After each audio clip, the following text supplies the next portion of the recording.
찬양으로 나갈 것 같습니다. 첫 번째 찬양은 오열을 지나 하나님 부르고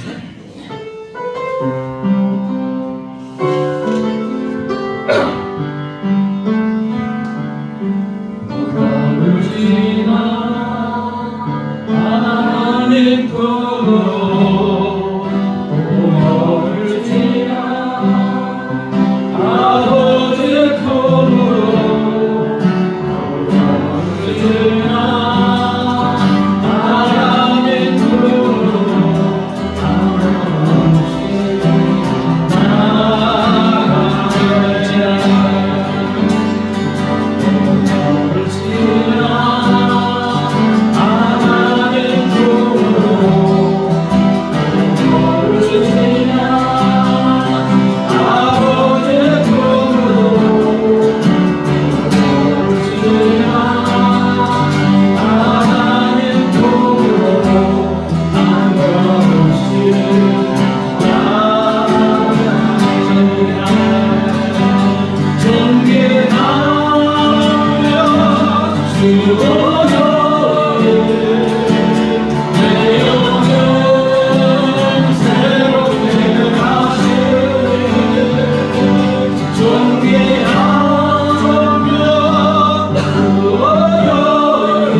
주보혈이 내 영을 새롭게 하시네.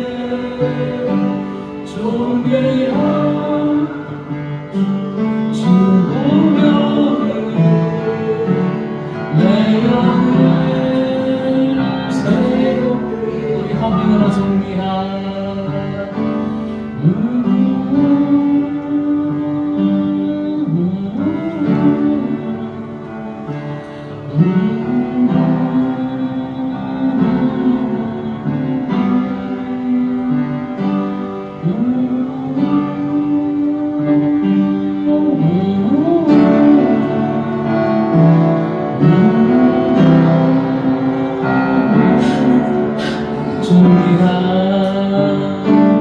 존귀한 주보혈이 내 영을 새롭게 하시네. 존귀한 주보혈이 내 영을 새롭게. 존귀한 존귀한 주보혈이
주님이 내 앞에 무릎 꿇고 다 경배하신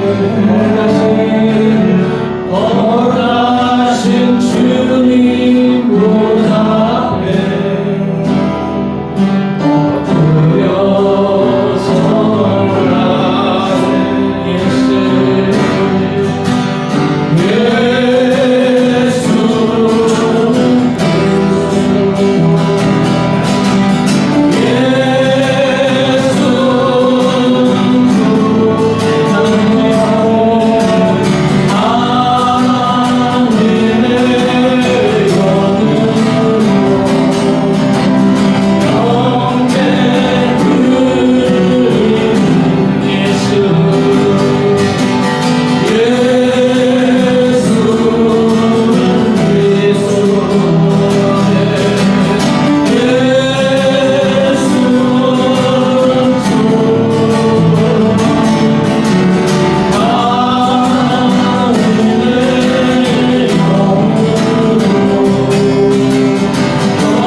두세 사람이 내 이름으로 모인 것 가운데 내가 함께하겠다 다시 말씀을 의지하여 주께서 오늘도 함께 하셔서 하나님의 살아계신 전이 되게 되도록 하나님 기뻐하신 예배가 될 수 있도록 해달라고 같이 한번 간절히 기도하는 시간을 갖도록 하겠습니다. 다 같이 기도하겠습니다. 할렐루야. 하나님 아버지 감사합니다. 할렐루야. 아버지 사랑하는 자녀들 아버지 중으로 불러주셔서 마음과 목소리로 우리 하나님을 찬양하고 예배드리게 해주심을 감사합니다.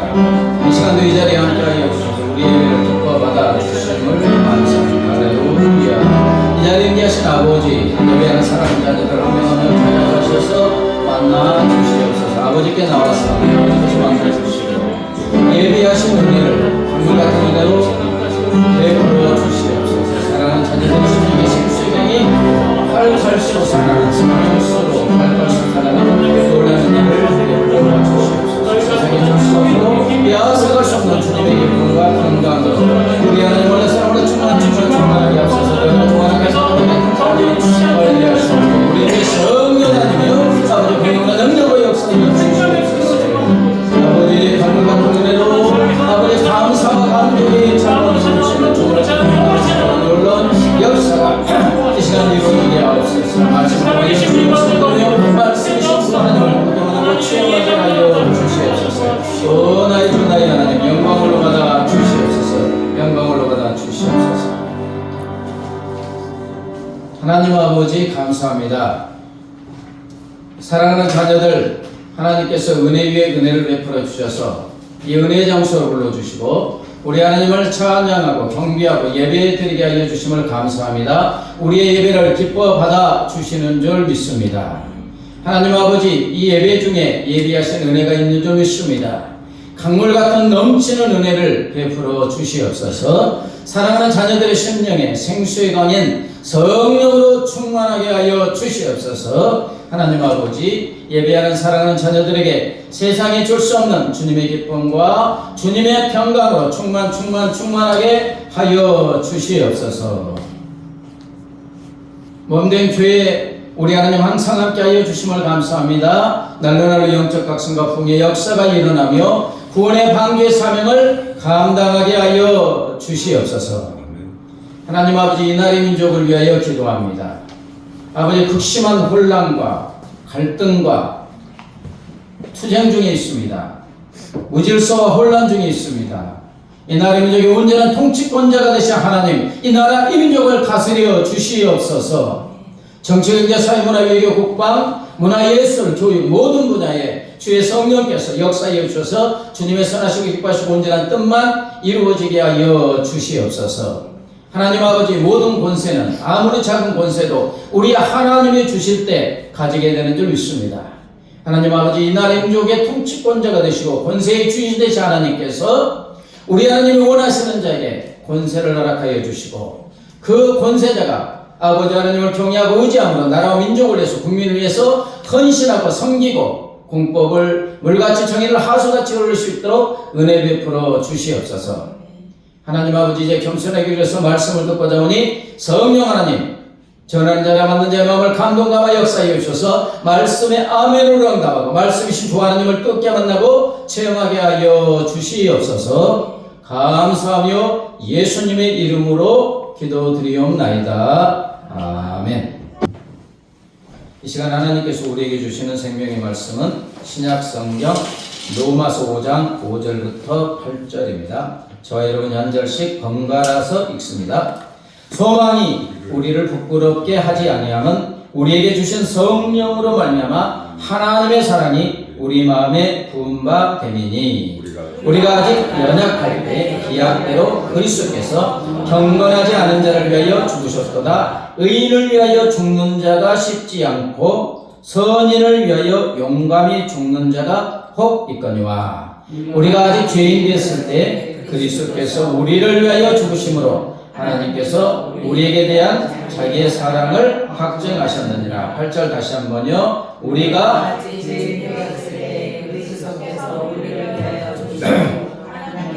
우리에게 대한 자기의 사랑을 확증하셨느니라. 아멘. 어떤 나라의 왕이 어느 날 왕복을 벗고 일반 국민이 입는 옷으로 갈아입고 몰래 왕궁을 나서 한 고을을 둘러보았는데 사람들의 얼굴이 아주 딱딱하게 굳어 있어요. 고을에는 웃음과 사랑이 모두 말라버린 것입니다.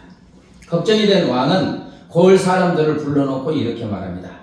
내가 이 고을에 나의 가장 사랑하는 자녀를 두었으니 누구든지 이제부터는 아이들을 만나면 내 아들을, 내 자녀를 나에게 대하는 것처럼 하라. 그러나 왕은 이 아이가 누구라고 말하지 않았습니다. 그 뒤에 왕의 아이가 누구인지 아무도 몰랐던 사람들은 길에서 아이들을 만나면 어떻게 돼? 왕처럼 대하는 거죠. 곧 고을의 모든 아이들은 귀한 대접을 받게 되었고 어른들도 자기 아이들을 대하는 이웃들의 태도가 달라지니까 서로에게 한층 더 친절해졌습니다. 점차 그 고을에는 자취를 감췄던 사랑이 무럭무럭 싹트기 시작했어요. 그러나 왕은 오랜 세월이 흘렀는데도 자신의 아이가 누구인지 끝내 밝히지 않았습니다. 그래서 어느 날 고을의 한 사람이 왕을 찾아와서 전하, 왕의 명령을 따르고부터 저희 고을은 웃음꽃이 끓이지 않게 되었습니다. 그러니 이제 그만 왕의 아이를 데려와야 하지 않습니까? 그러자 왕이 허허 웃으며 말합니다. 짐이 이 고을에 두고 온 아이는 바로 사랑일세. 그 씨앗이 온 고을에 퍼져 그토록 아름답게 자라고 있는데 어떻게 데려오나? 그냥 두게. 그럼 오늘 말씀은 만왕의 왕 하나님께서 이 지구 마을에 보낸 하나님의 사람 누구입니까? 예수님. 이 땅에 하나님의 사랑으로 오신 예수님은 누구를 사랑한다고 하십니까? 하나님은 죄인인 우리를 사랑하여 주시는 줄 믿습니다. 6절부터 6절과 8절, 6절 같이 읽어볼까요? 우리가 아직 연약할 때 기약대로 그리스도께서 경건하지 않는 자를 위하여 죽으셨도다. 8절 우리가 아직 죄인이었을 때 그리스도께서 우리를 위하여 죽으심으로 하나님께서 우리에게 대한 자기의 사랑을 확증하셨느니라. 본문에서 하나님은 어떤 우리를 사랑하여 주신다고요?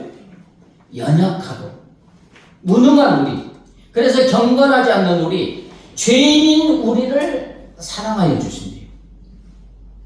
믿지 못하니까 이런 우리를, 죄인된 우리, 뭐 잘한 것도 하나도 없는데 사랑하여 주심을 확실하게 하나님이 증거하여 주셨다, 확증하여 주셨다. 어떻게 해요? 하나님의 아들이신 예수님을 죄인인 우리 대신 십자가에 죽으심으로 확실하게 보여주셨다는 것입니다. 여러분, 하나님은 십자가에 죽으신 예수님을 통하여 연약하고 경건하지 않고 사랑받을 수 없는 죄인인 우리를 향한 하나님의 사랑을 만천하에 명명백백하게 증거하여 주시는 줄 믿습니다. 그래서 하나님의 사랑이 의심되면 무엇을 바라봐요? 십자가에 죽으신 예수님이 내가 의로워서 거룩해서 무슨 잘나서 죽으신 게 아니잖아요. 죄인일 때 연약하니까. 여기서 끝나는 게 아니고, 그리고 이제는 하나님의 사랑을 우리 마음속에 계속해서 물붓듯이 부어주고 있는데 어떻게 해요? 5절에서 우리에게 주신 성령으로 말미암아 하나님의 사랑이 우리 마음에 부은 바 됨이니. 십자가에서 하나님의 사랑, 내가 너희를, 죄인인 너희를 사랑한다 증거해 주신 하나님께서 여기서 멈추는 게 아니고, 이례적으로 멈추는 게 아니고 계속해서 하나님의 사랑을 폭포수처럼 물붓듯이 부어주시는데, 그분이 누구다? 우리 안에 와 계신 성령인 줄 믿습니다. 내 안에 와 계시는 성령 하나님은 하나님의 사랑이 물붓듯이 부어주시던 하나님의 사랑인 줄 믿습니다. 여러분, 지금 이제 우리들의 모습은 어떻습니까? 하나님께 나아가는데 나 정도면 된다, 당당하게 나아가실 분 있어요? 하나님께 나오면 민망스러워요. 무엇 하나 하나님께 내려올 것이 없어요. 죄된 습관 하나 고치지 못하고 뭐 반복적으로 죄를 짓고 아무리 또 이 죄를 이기려고 이길 능력이 없는 연약한 자예요. 참 자기 자신을 보면 어찌 이리도 연약하고 무능한지 말로 다 할 수가 없고, 하나님의 말씀 하나 제대로 온전히 순종하지 못하고 있습니다. 순종의 모습, 죄된 모습인데, 그런데 하나님은 이런 나를 어떻게 한다고요? 사랑하신다고 합니다. 아멘? 우리가 너무나 연약하고 무능하니까 사랑하신대요. 이게 굉장히 역설적입니다. 세상은 나에게 유익이 되고, 그렇죠? 나를 사랑해 줘야지 사랑하는데, 하나님은 반대로 너희가 연약하니까, 무능하니까, 죄인이니까, 경건하지 않으니까 더 사랑하여 주시는 줄 믿습니다. 왜 그러니까? 하나님은 사랑이시니까. 아멘? 사랑이시니까. 우리가 하나님의 자녀니까, 아들 예수님을 십자가에 죽이시기까지 사랑하는 자녀니까. 그런데 이렇게 사랑하는 우리가 너무 연약해요, 무능해요, 죄에 질질질 끌려다니는 것을, 모습을 보고 또 죄의 열매 가운데 고통당하는 것을 보니까 너무 불쌍하니까, 너무 안타까워서, 너무 마음이 아파서 더 주목하여 보고 더 사랑하여 주시는 줄 믿습니다. 손가락 몇 개입니까?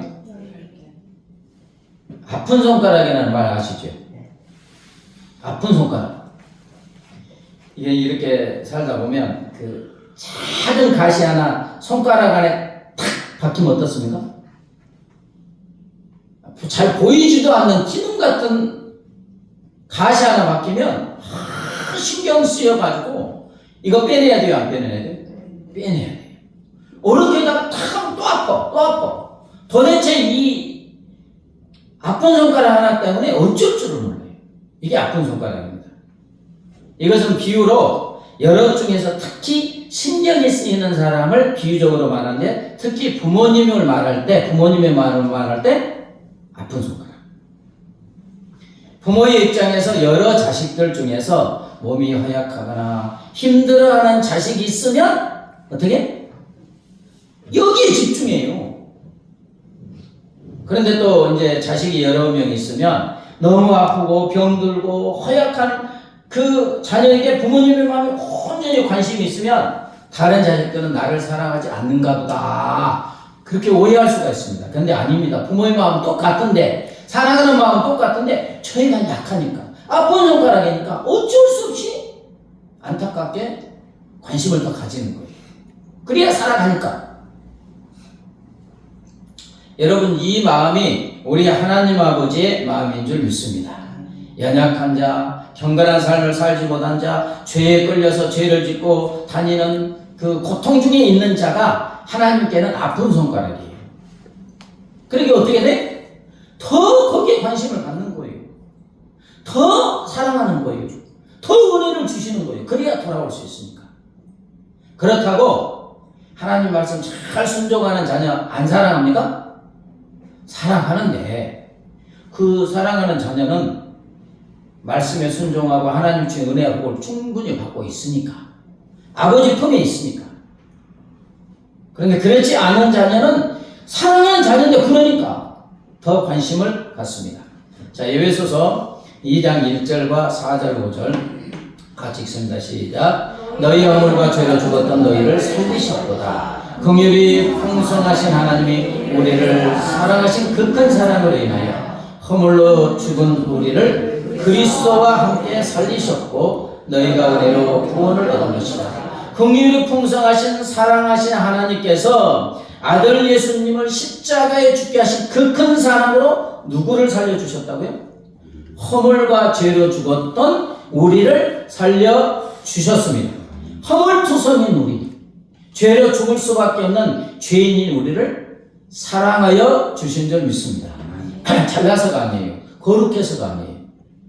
자, 또 로마서 8장 26절 시작. 이와 같이 성령도 우리의 연약함을 보시나니 우리가 마땅히 기도할 바를 알지 못하나 오직 성령이 말할 수 없는 탄식으로 친히 간구하시느니라. 우리 안에 계신 하나님의 사랑이신 성령님이 연약한 우리, 미련하고 아둔하여서 무엇을 기도해야 될지 모르는 우리를 보고 말할 수 없는 탄식으로 우리를 위해서 기도하여 주신다.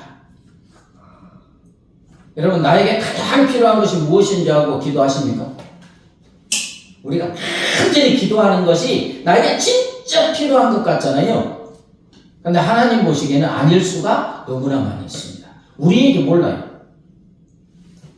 진짜 나에게 필요한 것이 무엇인지 우리는 잘 모릅니다. 누가 아세요?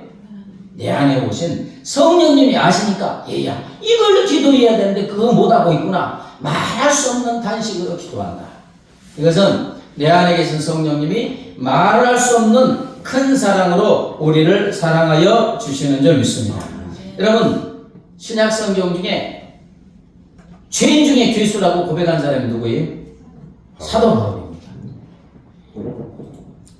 성경에서 이렇게 나오는 인물 중에 어떻게 보면 바울이 가장 큰 하나님 앞에서 죄인이에요. 근본적으로 우리가 똑같은 죄인일 뿐만 아니라 하나님을 대적하는 죄를 지었어요. 예수 이단 하면서 스데반 집사 돌로 막 죽이는데 주도적인 역할을 했죠. 예수 믿는 것들은 다 잡아 죽여야 돼. 막 설기등등하고 저 다메섹까지 가서 잡아오려고 했던 하나님의 대적자예요. 가장 큰 죄인입니다. 그래서 바울도 나는 죄인 중에 괴수다. 나는 끔찍한 죄인이다. 이런 큰 죄인을 예수님은 더 큰 사랑으로 사랑하여 주신 줄 믿습니다. 승천하신 예수님이 하늘 보좌에 앉아 계셨던 부활하신 예수님이 다메섹 도상에서 찬란한 빛 가운데 임했어요, 안 임했어요? 누구 만나 주시려고? 바울이 굉장히 강한 사람이잖아요. 그러니까 가볍게는 안 돼요. 부활하신 주님이 정오에 저 태양보다도 더 밝은 빛을 쫙 비추시면서 쓰러지게 하시잖아요. 누굽니까? 나는 네가 핍박하는 예수다. 큰 사랑으로 만나주시고 구원해 주심으로 그 큰 사랑을 받았으니까 사도 바울도 주님의 큰 사랑에 응답하여 순교하는 순간까지 하나님의 사랑에 응답하여 주신 점 있습니다. 사랑하는 여러분, 하나님은 가장 큰 죄인에게 가장 큰 사랑을 베풀어 주십니다. 하나님의 사랑은 죄의 크기에 비례합니다. 큰 죄인일수록 크게 사랑하여 주세요. 또 요것만 따가지고 아유 그 말이 틀립니다. 하나님의 사랑은 우리 모두를 향한 하나님의 사랑은 아들 예수님을 십자가에 내어주시는 어마어마한 사랑인 줄 믿습니다. 근데 큰 죄인이 하나님의 사랑을 느끼면 크게 감격한다는 거예요. 나 같은 죄인, 나는 하나님 앞에 나아갈 수 없어. 지옥의 영광을 받을 수가 없어. 크게 죄를 짓고 큰 죄를 깨달은 사람이 하나님의 은혜 십자가의 사랑에 부딪히면 어떻게 돼요? 너무 큰 사랑을 체험하게 된다는 거예요. 그 결과 하나님의 강물 같은 큰 사랑으로 인하여 큰 죄가 입술려 가고 그는 하나님의 거룩한 자녀가 되는 줄 믿습니다. 여러분, 우리가 하나님 앞에 내놓을 것이 없을 때 그때 하나님은 나를 어떻게 한다고요? 더 안타깝게 보시고 아픈 사랑으로 사랑하여 주시는 줄 믿습니다. 임용균 목사님이 된가 봐요. 대체 왜 나를 사랑하세요? 책을 지었는데 이분이 이제 어느 교회 전도사일 때 아주 열심히 했어요. 힘에 부칠 정도로 열심히 했습니다. 교육 전도사면 아동부 뭐 이렇게 소년부 맞잖아요. 그렇게 열심히니까 부서가 아주 크게 부흥했습니다. 수련회 때 교사들과 삶을 나누는 시간이 있어요. 교사들과 함께 이제 자기 연약한 부분들을 막 나누는데 이 전도사님은 그게 너무 싫었대요. 아마 10년 깊숙한 곳에 그 트라우마 아픈 뭐가 있었는가 봐. 근데 그걸 드러내기 싫은 거예요. 너무나 싫어서 나눌 것이 별로 생각나지도 않고. 근데 이제 다들 교사들이 돌아가면서 자기의 연약한 부분 나누는데 점점 누구에게 다가와요? 자기에게 다가와. 도대체 내가 뭐를 나누지? 그런데 전도사님 차례가 있을 때 자기도 모르는 사이에 막 줄줄줄 고백이 쏟아져 나오는데 절제할 수가 없었어요. 누가 강권적으로 역사했어요? 성령님이 강권적으로 역사했어요. 전도사님의 이제 고백이 막 나오는데 저는 무슨 일에든지 열심을 내었습니다. 그런데 그 열심은 하나님을 사랑해서가 아니었습니다. 열심을 내지 않으면, 제가 맡은 부서가 부흥하지 않으면 사람들로부터 외면을 당하고 사랑받지 못할 것 같아서 열심을 내었습니다. 이분은 이제 그 과거의 경력을 이렇게 보면 그런 아픔이 있는 거예요. 누군가의 사랑을 받지 못했다든지. 그래서 열심을 내서 부흥을 해야지 사람들이 나를 싫어하지 않고 사랑할까봐. 네. 이런 고백을 하는 것이 이제 전도사님이니까 너무나 창피한데 성령님께서 막 강하게 역사하니까 절제가 안 되고 그냥 쏟아져 나오는 거예요. 고백하고 나니 얼마나 부끄러운지 고개를 들 수 없었다고 합니다. 한참 후 고개를 들고 보니 아니 어쩐 일입니까? 놀랍게도 전도사님 눈에 보인 것은 눈물을 줄줄 흘리며 울고 있는 교사들이었습니다. 어느 교사가 말합니다. 전도사님, 저는 전도사님이 늘 강한 사람인 줄 알았어요. 그동안 몰라줘서 미안합니다. 제가 옆에서 함께 하겠습니다. 이제 전도사님 고백입니다. 교사들이 내 손을 붙들고 나를 끌어안고 엉엉 울며 기도하는데 얼마나 큰 위로를 받았는지 모른다. 나는 그때 알았다. 내가 무언가를 잘해서 사랑받는 것이 아니구나. 내가 있는 모습 그대로 약하고 보잘것없어도 사랑받는 거구나. 지금 주님이, 성령님이 이 전도사님의 10년 깊숙한 곳에 있는 아픔을 어떻게 돼요? 지금 치료하여 주시는 거예요. 이걸 갖고 있으면 하나님을 사랑해서 평생 열심을 내는 게 아니고 사랑받지 못한 거 사랑받고 싶어서 번아웃 될 때까지 일합니다. 여러분, 성령님께서 이렇게 강권적으로 역사하신 것은 하나님은 우리가 잘나서 사랑하는 것이 아니다라는 거예요. 주님을 위해서 우리가 뭔가 열심을 내야지 잘해서 사랑하는 것이 아니다라는 거예요. 하나님은 사랑이시니까 우리를 무조건 사랑하여 주시는 줄 믿습니다. 무엇보다도 우리가 연약하니까, 경건하게 살 능력이 없으니까, 죄인이니까 더 사랑하여 주시는 줄 믿습니다. 우리가 가끔 착각하는 것이 있어요. 목사님은 하나님이 더 사랑하는가? 열심히 기도하니까, 열심히 전도하니까, 저 사람 하나님이 엄청 사랑하고 나는 그렇지 못하니까 덜 사랑. 지금 하나님의 관심은 누구에게 되어 있다고요? 네. 그렇게 하지 못하는 자녀에게 더 관심이 있다는 거예요. 아픈 손가락이니까.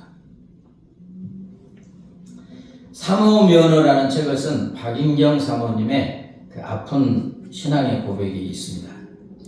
담임 목사로 부임한 교회에서 남편 목사님과 함께 첫 대신방을 하는 중에 6살짜리 아들이 다니기 시작한 태권도 학원에서 전화가 왔습니다. 아이가 조금 다쳐서 병원에 데리고 갔다는 것입니다. 근데 조금 다친 게 아닌데 사모님 올 때까지 뭐 할까봐 조금 다쳤다고 했어요. 부랴부랴 병원으로 가는 동안 내 마음은 점점 더 불안하고 떨려왔다. 응급실에 도착하자 조금의 움직임도 없이 침대에 누워있는 아들이 보였다. 의사는 내 앞에 와서 아이가 교통사고로 뇌사 상태입니다. 이렇게 말했어요. 나는 그대로 응급실 바닥에 주저앉고 말았다. 다른 병원에 가도 소용없다는 의료진의 만류를 부르치고 구급차에 아이를 태우어 서울에 있는 대학병원 응급실로 갔다. 아이는 잠든 듯 예쁜 얼굴로 내 품에 안겨 있었으며 아직 따뜻하고 부드러웠다. 소식을 전해드는 이제 남편이, 목사님이 함께 신방 중이던 장로님과 병원에 도착했고 또 의사를 통해서 아이가 뇌사 상태라는 말을 다시 한번 듣게 되었다. 병원 마당에 쓰러졌다가 울부짖다가 일어나서 아이를 꼭 끌어안았다. 이렇게 따뜻하고 예쁜 아이가 죽었다니 도무지 믿을 수가 없었다. 하나님을 그렇게 사랑하는 6살밖에 안 된 아이에게 어떻게 이런 일을 허락하실 수 있단 말인가. 시간이 지날수록 아이를 잃은 것도 아이를 향해 가졌던 사랑의 감정과 꿈까지 잃어버려야 하는 것이 너무나 고통스러웠다. 그 아이가 없는데 아무 일도 없다는 듯 아침이면 해가 뜨고 저녁이면 달과 별이 떴다. 다시 아침이면 버스가 다니고 동네 아이들은 제잘되고 있었다. 나에게 아들이 없는 세상은 아무런 의미가 없고 모든 것이 빛을 잃어 아침이나 밤이나 캄캄한데 세상은 야소가리만큼 아이만 지우개로 지어낸 듯 그대로 흘러가고 있었다. 이제 고백입니다. 나는 그 처절한 고통 속에서 비로소 한 영혼이 천하보다 귀하다라는 하나님의 말씀이 어떤 말씀인지를 알게 되었다. 아들이 없는 나에게 온 천하가 아무 의미가 없는 것처럼 하나님에게 한 영혼은 천하보다도 중한 무게인 것을 이제 아픔 가운데 체험한 거죠. 아들을 잃고 나니 한 영혼이 천하보다 더 귀하다는 그 말씀이 살아서 나의 온몸과 세포 하나하나 속으로 아프게 파고들어와 살아있는 말씀이 되고 실존이 되었다. 그러면서도 매 순간 내가 뭘 잘못했기에 아들을 먼저 데리고 가셨냐고 울부짖으며 주님께 항거했다. 저에게 한 영혼이 천하보다 귀하다는 말씀을 가르쳐 주셔서 제 마음과 영혼에 깊이 새겼습니다. 하지만 이렇게 슬픈 사람이 어떻게 교회의 삶으로서 섬길 수 있겠어요? 이제 하나님께 부르짖는 거죠. 그러자 주님은 내 귀에 아주 분명하게 뚜렷하게 들리는 말씀으로, 음성으로 말씀해 주셨다. 그토록 슬프고 아프냐? 그렇게 슬프고 아프냐? 그래서 이 사모님이 너무 슬퍼서 가슴이 다 닳아 없어지는 것처럼 아픕니다. 이렇게 가슴이 찢어지듯이 아프고 슬픈 사람이 어떻게 성도들 앞에서 사모의 역할을 할 수 있겠어요? 너무 고통스러워요. 잠시 침묵하시던 주님이 이렇게 말씀하셨다. 나도 나를 떠나 돌아오지 않는 자녀들로 인해 그렇게 아프다. 죽을 것 같은 고통의 시간에 듣게 된 하나님의 마음도 그렇게 아프시다라는 말씀에 나는 버스 안에서 오열하고 말았다. 한 영혼 한 인간을 향한 하나님의 그 고통스러운 사랑을 알고 난 후 나는 다시는 울지 않았다. 어린아들이 먼저 하늘로 떠난 것이 너무나 안타까워 흐르던 눈물, 아들이 보고 싶어서 울부짖었던 통곡의 눈물이 다시는 흐르지 않았다. 설명할 수 없는 일이었다. 하나님께서는 한 사람을 사랑하시는 아버지의 마음과 영을 폭포수처럼 나에게 부어주셨다. 천하보다 귀한 한 영혼이 우리 부부 앞에 성도라는 이름으로 살아 움직이고 있었다. 날마다 성도들의 영혼에 부어지는 하나님 아버지의 사랑을 읽으며 서서히 아주 서서히 아들을 잃은 상처가 아물어가고 있었다. 사랑하는 여러분, 우리 모두는 살아계신 하나님 품을 떠난 탕자였고 죄인들이었습니다. 이렇게 하나님 아버지 품을 떠남으로 인하여 연약하고 무능하고 경건하고 죄를 짓는 우리를 보는 하나님 아버지의 마음이 어떠냐? 가슴이 다 달아 없어질 정도로 그렇게 아프시다는 겁니다. 가슴이 찢어질 듯이 아프고 슬프다는 것입니다. 그래서 그렇게도 사랑하는 하나밖에 없는 아들을, 예수님을 십자가에 죽게 하여 주신 줄 믿습니다. 너무 아프니까. 자, 그 크신 하나님의 사랑, 하나님의 사랑을 생각하면서 찬양하시고 그 말씀을 듣겠습니다.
연약한 우리를 사랑하시고 경건하지 않는 우리를 사랑하시고 죄인인 우리를 사랑하여 주시는 줄 믿습니다. 그러므로 사랑하는 여러분, 하나님이 이제 원하는 것은 연약하고 경건하지 못한 죄인임을 겸손하게 고백하고 더 우리 하나님께 나아가야 할 줄 믿습니다. 누구를 사랑하신다고요?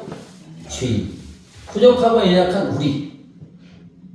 이 망극한 하나님의 사랑을 체험하고 느끼고 감격할 수 있는 사람은 자기의 연약함을 인정하는 자입니다.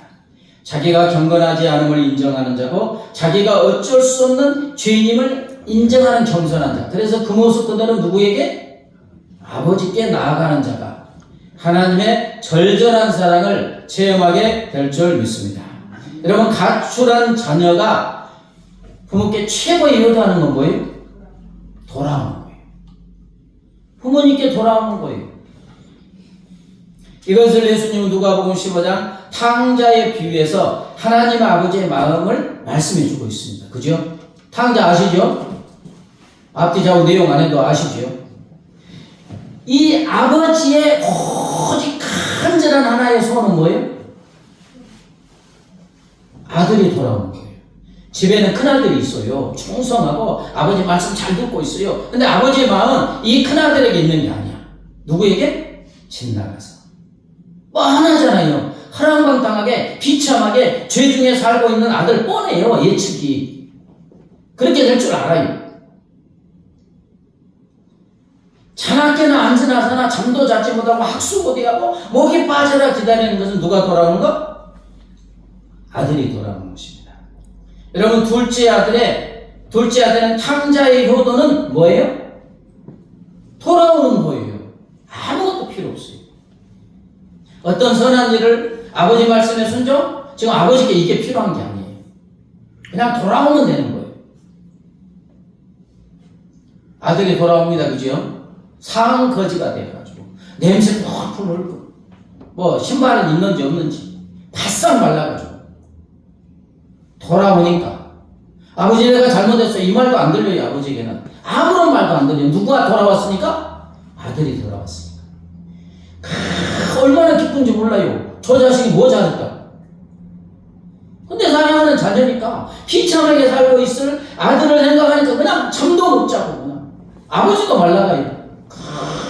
그 아들이 돌아오니까 너무 기쁘고 행복해서 뭐 했어요?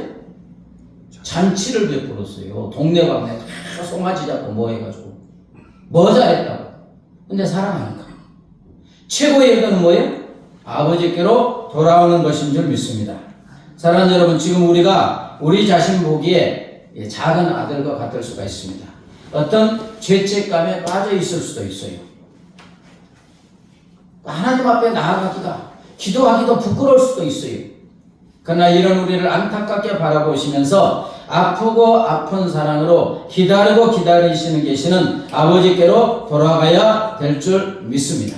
이게 하나님께 영광 돌리는 거예요. 전도 열심히 해서 기도 열심히 해서 뭐 하나님께 뭐 해서 물론 이것을 하나님이 기뻐하세요. 그러나 최고의 효도는 최고로 우리 하나님을 기쁘시게 하고 행복하게 하는 것은 누구에게? 아버지 품에 있는 것입니다. 하나님 품에 있는 거예요. 하나님과 교제하는 거예요. 아멘? 내 안에 계신 성령님이 내 안에 와 계신다. 아멘? 하나님의 사랑이 부음받아서 성령이 내 안에 와 계세요. 그 이유는 뭐냐? 나의 삶의 주인 되어서 성령님 안에서 성령님이 주신 사랑을 누리고 성령님이 주신 기쁨을 누리고 성령님이 주신 은혜와 복을 누리는 것이 우리 하나님 아버지를 가장 기쁘시게 하는 영광 돌리는 것인 줄 믿습니다. 사랑합니다. 나의 예수님, 내 구주 예수를 찬양하고 말씀을 붙잡고 기도합니다.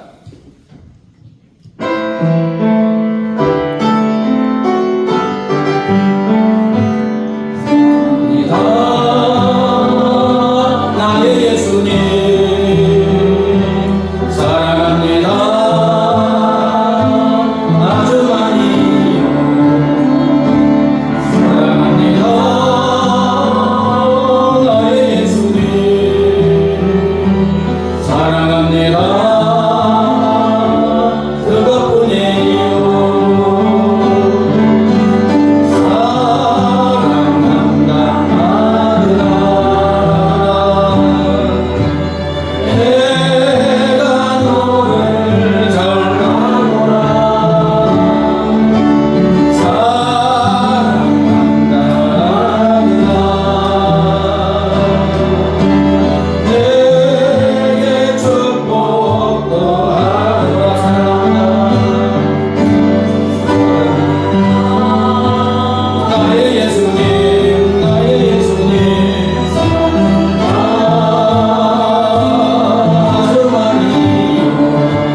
나와서 내 구주 예수를 더욱 사랑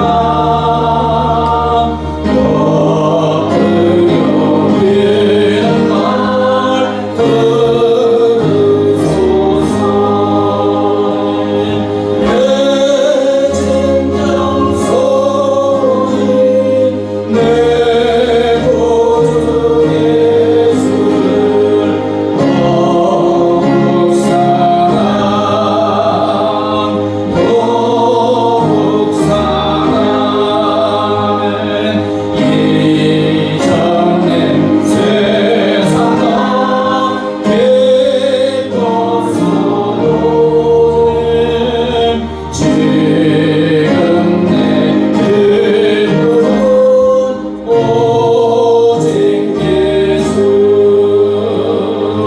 떠난 내 믿는 날 내 구주 예수를 더욱 사랑하면 더욱 사랑 이 세상 노래를 찬양하고는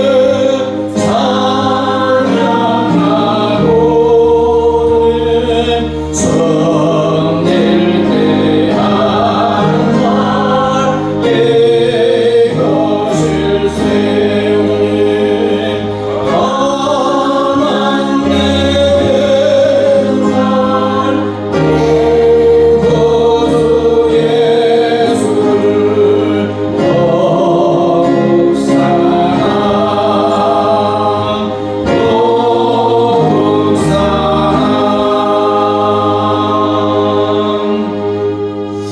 하나님 아버지 감사합니다. 사랑받을 자격이 없는 너무나 연약하고 무능하고 경건하지 못하고 죄만 짓는 우리, 그러나 사랑하신 하나님께서 우리를 먼저 사랑하셔서 아들 예수님을 십자가에 죽게 하심으로 우리를 구원하여 주시고 자녀 삼아 주시니 감사합니다.